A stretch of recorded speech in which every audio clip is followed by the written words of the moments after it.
بسم اللہ الرحمن الرحیم۔ KBN 313 حدیث نبوی صلی اللہ علیہ وآلہ وسلم۔ قال قال النبی صلی اللہ علیہ وآلہ وسلم۔ السلام علیکم ورحمۃ اللہ وبرکاتہ۔ آج رمضان المبارک کا 20واں روزہ ہے۔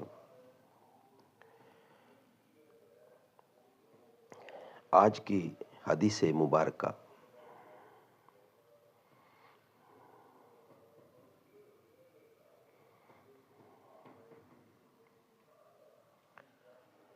حضرت ابو ہریرہ رضی اللہ عنہ بیان کرتے ہیں، رسول اللہ صلی اللہ علیہ وسلم نے فرمایا، عمرہ دوسرے عمرہ تک کے درمیانی وقفہ میں ہونے والے گناہوں کا کفارہ ہے، اور حج مقبول کی جزا جنت ہے، اور حج مقبول کی جزا جنت ہی ہے۔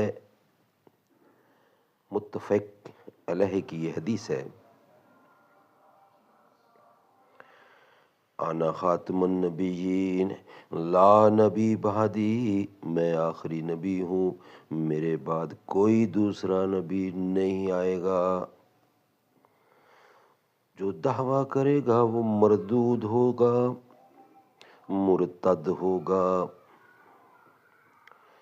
صدق اللہ العلی العظیم وصدق رسولہ النبی الکریم، ونحن علی ذلک من الشاہدین والشاکرین، والحمد للہ رب العالمین۔